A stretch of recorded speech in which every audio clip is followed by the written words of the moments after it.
حضرت مولا علی رضی اللہ عنہ کی جو والدین تھے ان میں حضرت ابو طالب رضی اللہ عنہ جو ہے یہ ان کی کنیت ہے، اور آپ کا حقیقی نام جو ہے وہ عمران ہے۔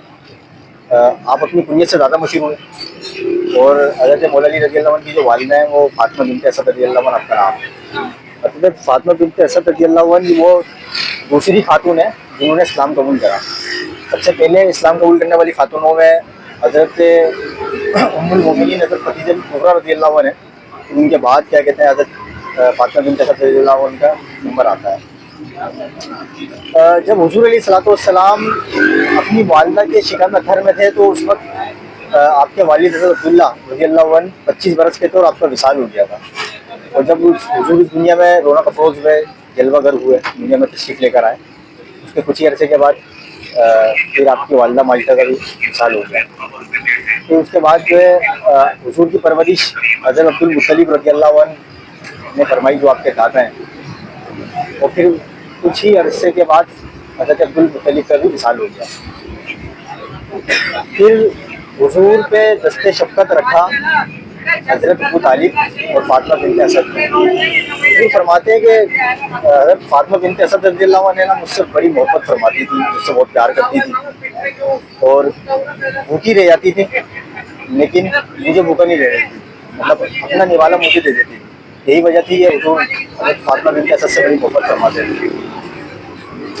ایک مرتبہ مولا علی رضی اللہ عنہ حضور کے پاس تشریف لے کر آئے، اور مولا علی نے حضور سے عرض کی، روتی آنکھوں کے ساتھ آئے تھے کہ یا رسول اللہ آج میری والدہ کا انتقال ہو گیا، آج میری والدہ کا وصال ہو گیا۔ تو حضور نے مولا علی سے فرمایا، اے علی آج صرف تمہاری والدہ کا وصال نہیں ہوا بلکہ آج مجھ مصطفیٰ کی بھی والدہ کا وصال ہو گیا، آج میری بھی والدہ کا انتقال ہو گیا۔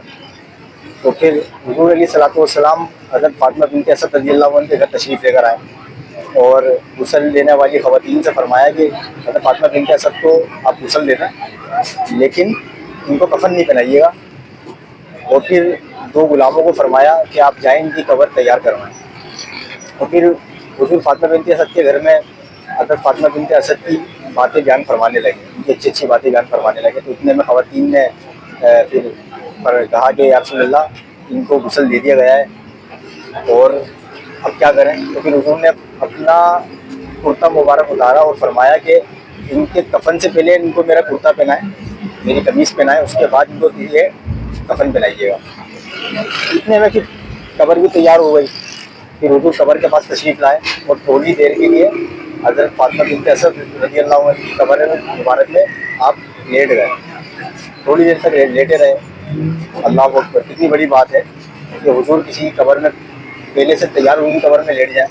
اور پھر جب حضور قبر سے باہر تشریف لے کر آئے تو وہاں جو جتنے بھی لوگ موجود تھے، صحابہ کرام موجود تھے، تو انہوں نے پوچھا کہ یا رسول اللہ ایسا فعل ہم نے اس سے پہلے کبھی ہوتا بھی نہیں دیکھا آپ سے کہ آپ نے اپنی پہنی ہوئی قمیص بھی ان کو عطا کی اور پھر ان کی قبر میں بھی لیٹے۔ تو پھر حضور نے فرمایا کہ میں نے ان کو اپنی قمیص اس لیے عطا کی کہ اللہ پاک جنت میں اللہ پاک ان کو جنتی لباس عطا فرمایا، اور ان کی قبر میں اس لیے لیٹا کہ اس کی برکت سے اللہ پاک ان کی قبر کی تنگ دستی کو دور فرما دے گا اور رحمتیں ہوں گی۔ تو یہ فعل حضور نے کسی اور کے ساتھ نہیں فرمایا، صرف فاطمہ بنت اسد کو اعزاز حاصل ہے۔ الحمدللہ، اللہ اکبر، اتنا بڑا مقام ہے حضرت مولا علی رضی اللہ عنہ کی والدہ کا۔